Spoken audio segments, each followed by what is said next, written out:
Hello दोस्तों, हम बात करेंगे आज कक्षा में सीखने को प्रभावित करने वाले कारक।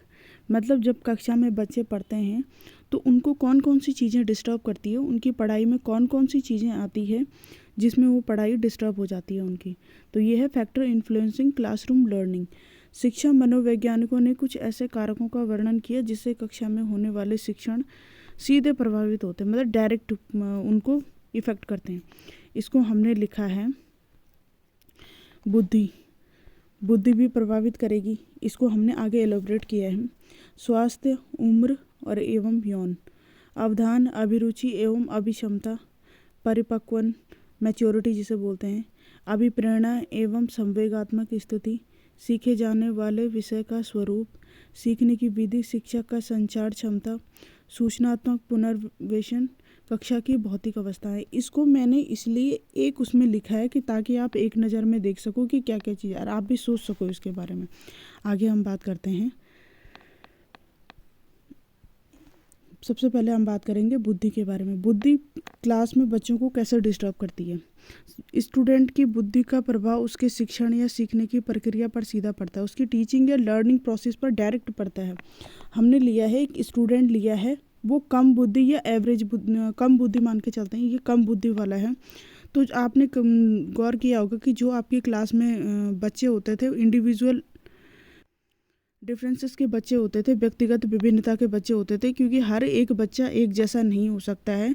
दो बच्चे हैं तो दो बच्चे सेम नहीं होंगे, वो शकल से भी अलग होंगे, बुद्धि से भी अलग होंगे, अकल से भी अलग होंगे, देखने सोचने समझने की हर तरीके से अलग होंगे।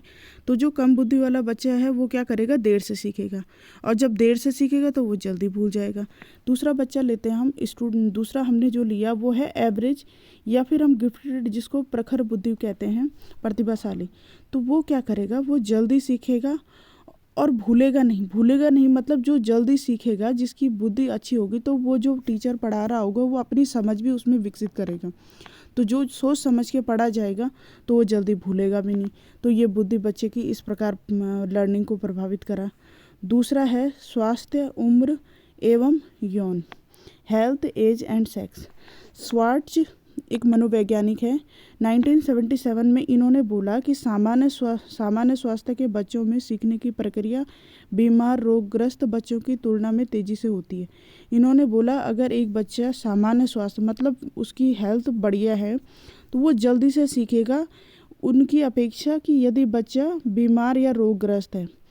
फिर गिलफोर्ड आए 1952 में, इन्होंने बोला कि शिक्षण पर उम्र का भी प्रभाव पड़ता है। शैशवावस्था में इन्होंने बोला जो इन्फेंसी स्टेज होती है, जो 0 से 2 वर्ष की होती है, इन्होंने बोला कि यहाँ पे बच्चा मंद गति से सीखता है, क्योंकि उसकी सारी सेंसरी पूरी डेवलप नहीं हुई होती है, सेंसरी ऑर्गन या फिर सेंसिटिविटी पूरी डेवलप नहीं होती है, और हम लोग जो भी सीखते हैं अपने सेंस के थ्रू सीखते हैं।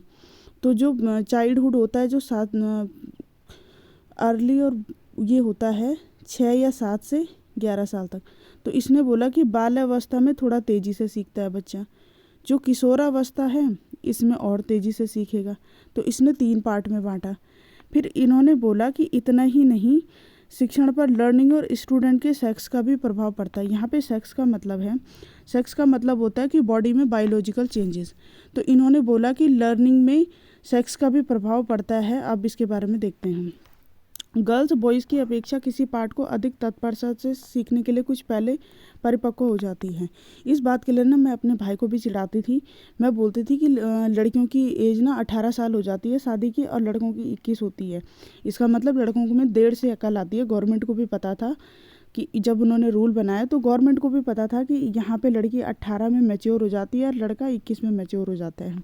ये तो एक मजाक की बात है, लेकिन इन्होंने बोला है कि, और आपने देखा होगा कि 2 भाई बहन होते हैं घर में, तो लड़का देर से किसी काम को करता है, लड़की शुरू से ही अपने फटाफट से मैच्योर हो जाती है हर एक चीज़ को समझने के लिए। तो इन्होंने भी बोला कि गर्ल्स बॉयज़ की अपेक्षा किसी पार्ट को अधिक तत्परता से सीखने के लिए कुछ पहले परिपक्व हो जाती हैं। तीसरी चीज़ है अवधान, अटेंशन, इंटरेस्ट और एप्टीट्यूड।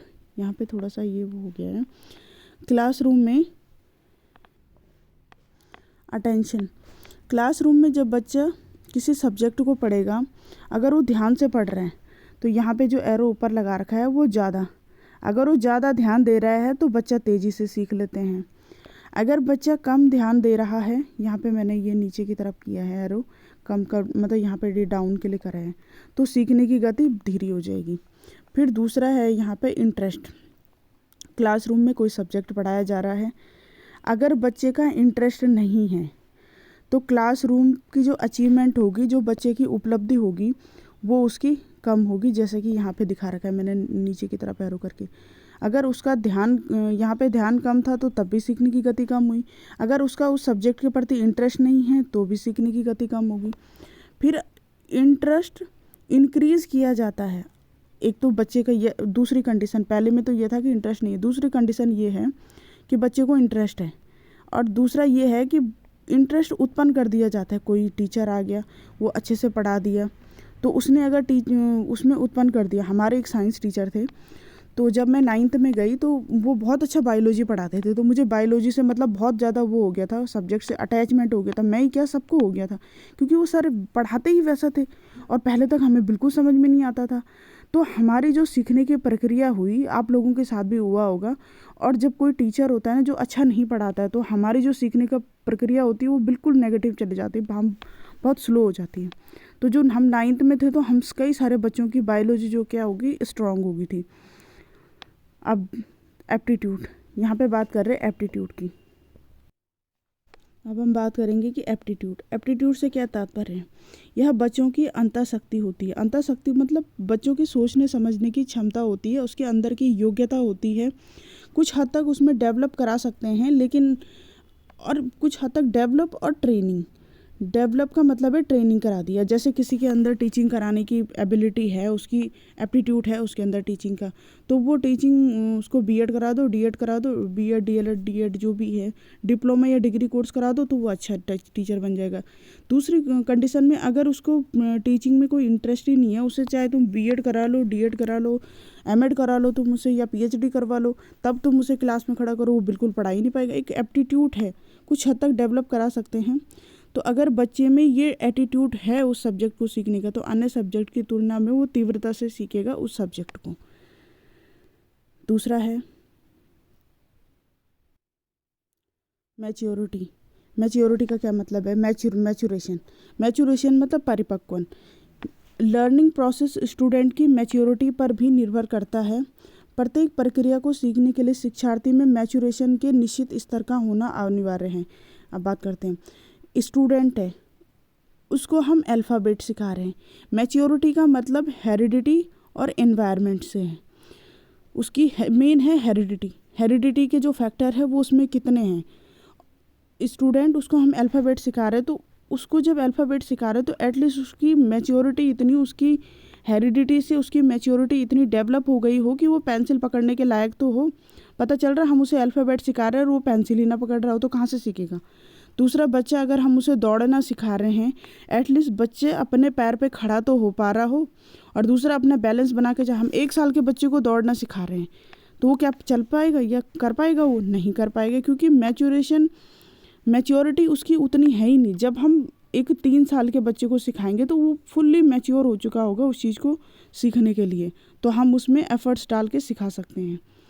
दूसरा है कि इसमें बोला गया है कि मैच्योरेशन के अभाव में लर्निंग प्रोसेस धीमी हो जाती है। आपने एक चीज़ नोट की होगी कि आजकल के पेरेंट्स क्या कर रहे हैं कि अपने बच्चों को अच्छा कराने के लिए, जैसे अबेकस क्लास सिखाने के लिए, अबेकस क्लास सिखाने के लिए क्या कर रहे हैं, अबेकस हो गया, मैथ्स कैलकुलेशन हो गया, डांस हो गया, 2 साल के बच्चे को डाल दिया डांसिंग क्लास में।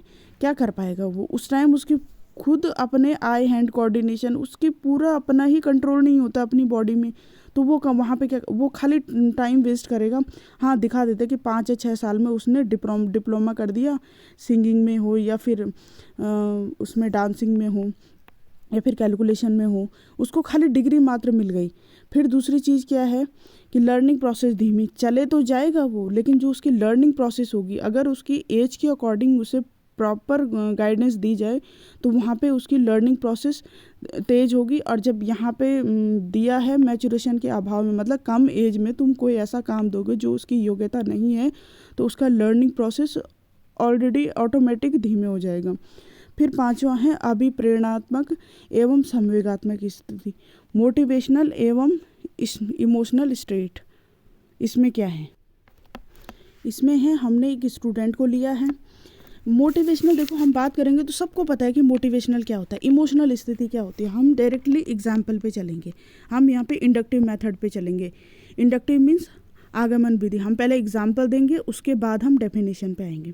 तो स्टूडेंट क्या कर रहा है, स्टूडेंट को मोटिवेट टीचर के द्वारा किया गया, तो वो अगर स्टूडेंट को मतलब टीचर के द्वारा अच्छा गाइड कर दिया गया, अच्छा मोटिवेट कर दिया गया, तो यहाँ पे क्या होगा, कठिन से कठिन पाठ को तेज़ी से सीख लेगा। जैसे क्लासरूम में आप दिखा दो किसी, जैसे सुनीता विलियम्स का फ़ोटो दिखा दो या ये दिखा दो, तो आप लोग जब साइंस करोगे तो ऐसा करोगे, तो बच्चा उसमें ना इंटरेस्ट लेगा करने में कि हाँ यार मुझे भी उसकी तरह बनना, हाईली मोटिवेट हो जाएगा। दूसरी चीज़ यहाँ पे जो ये अभिप्रेरणा मोटिवेट है वो बहुत ज़्यादा हो जाएगा। फिर स्टूडेंट, दूसरी कंडीशन क्या है, उसमें एंजाइटी है, तनाव है, तो वो क्या करेगा, जब वो ऑलरेडी परेशान है तो क्लास में क्या करेगा, ध्यान कम देगा। जब ध्यान कम देगा तो लर्निंग जीरो हो जाएगी। जीरो तो हमें नहीं बोलना चाहिए पर यहाँ पे हो जाएगी। फिर वो क्या करेगा, बंक मारना शुरू कर देगा, फिर बहाना बनाएगा, पढ़ाई से बचने की कोशिश करेगा। और जो उसकी एजुकेशनल अचीवमेंट है ना, तो एजुकेशनल अचीवमेंट उसकी गिर जाती है। यहाँ पे मोटिवेशनल का हम एक बार फिर देखते हैं। मोटिवेशनल को हम, जैसे आपके पड़ोस में किसी की नौकरी लगी, तो आपके पेरेंट्स क्या करते हैं, देखो उसका लड़का, देखो उसने ऐसे ऐसे यूट्यूब पे पढ़ाई करी और उसने तो घर में सेल्फ स्टडी करी, हमने देखो तुम्हें पढ़ाने के लिए भी शहर में भेजा, तुम तब भी नहीं पढ़ पाए। और ये बगल का जो बच्चा है निकल के, उसने अपने फ़ोन वोन में ऑनलाइन स्टडी देखी, ऑनलाइन कोई क्लासेस ली, यूट्यूब पे देखा और उसका सिलेक्शन हो गया। तो वो क्या किया, उससे मोटिवेट होगा, उससे बोलेगा हाँ यार मैं भी इसकी तरह करूँगा, मैं भी ऐसे ही करूँगा। इमोशनल स्ट्रोक क्या होता है कि जो इसकी संवेगात्मक स्थिति, वो किसी भी वजह से हो सकता है। इमोशनल पॉजिटिव भी हो सकता है, नेगेटिव। अगर पॉजिटिव होगा तो सीखने की स्पीड तेज़ होगी और नेगेटिव होगा तो एक्साइटमेंट की कमी आएगी। इमोशनल क्या होता है कि हो सकता है कि अपने घर से वो उसका कुछ तनाव चल रहा हो, अपनी हेल्थ को लेके तनाव चल रहा हो, अपने पेरेंट्स के झगड़े, कुछ भी हो सकता है। तनाव की तो कोई, अपने यार दोस्तों से कोई बात हो गई हो तो वहाँ पे भी उसकी पढ़ाई का लॉस होगा। टीचर ने ही अगर उसको कुछ बोल दिया तो वो इमोशनली उसको हर्ट हो गया। टीचर ने अगर कोई कमेंट कर दिया, उसको लेके कमेंट कर दिया, उसको गांव के लेके कमेंट कर दिया, उसकी जाति को लेके कमेंट कर दिया, कुछ भी चीज़ के हो सकते हैं। तो यहाँ पे क्या होगा, इमोशनली डिस्टर्ब हो जाएगा बच्चा। दूसरा देखते हैं हम, सीखे जाने वाले विषय का